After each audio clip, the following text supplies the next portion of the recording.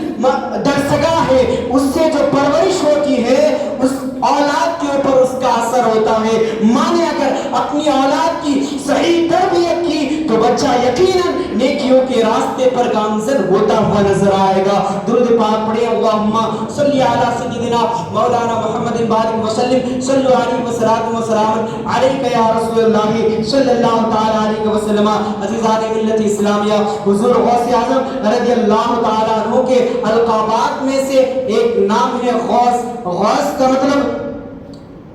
کا مطلب کیا ہوتا ہے؟ غوث کا مطلب ہوتا ہے فریاد رس، فریاد کو پہنچنے والا، یعنی جو کوئی حضور غوث اعظم رضی اللہ تعالیٰ عنہ کا نام لے کر کے اللہ رب العزت کی بارگاہ میں دعا کرتا ہے اور اپنے اس محبوب بندے کا وسیلہ لے کر کے رب تبارک و تعالیٰ کی بارگاہ میں دعا کرتا ہے تو پروردگار عالم اپنے اس محبوب بندے کے ذریعے سے اس کی دعا کو شرف قبولیت کا درجہ عطا فرماتا ہے۔ شرط یہ ہے، لوگ کہتے ہیں کہ آج ہمارے دلوں پر باتوں کی اور شریعت کا اثر نہیں ہوتا۔ میں آپ کو بتا دوں، انسان جب گناہ کرتا ہے تو گناہ کرنے کی وجہ سے اس کے دل پر ایک سیاہ داغ چھوڑ دیا جاتا ہے، پھر وہ انسان گناہ کرتا رہتا ہے یہاں تک کہ اس کا پورا دل کالا ہو جاتا ہے۔ اب اس کے سامنے حق بات کی جاتی ہے تو حق بات راسخ نہیں آتی، نماز پڑھتا ہے نماز میں جی نہیں لگتا،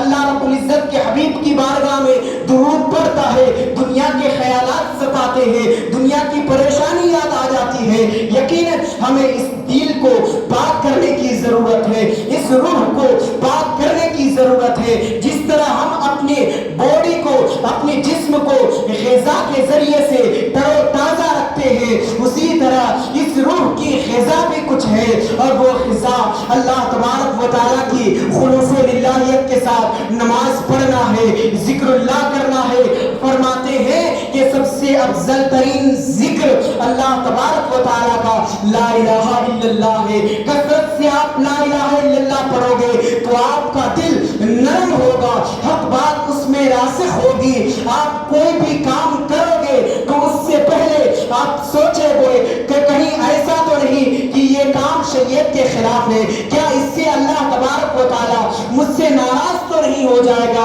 ان ساری چیزوں کا، ان کا محاسبہ وہی کرتا ہے جس کا دل نرم ہو، اور اس کا دل نرم ہو سکتا ہے جو کثرت سے اللہ تبارک و تعالیٰ کا ذکر کرے، لا الہ الا اللہ کا ذکر کرے، نماز پڑھے اور نبی کریم صلی اللہ تعالیٰ علیہ وسلم کی بارگاہ میں کثرت سے درود پڑھے۔ وما علینا الا البلاغ المبین۔ جو حضرات سنت نہ پڑھے سنت پڑھ لیں۔ السلام علیکم۔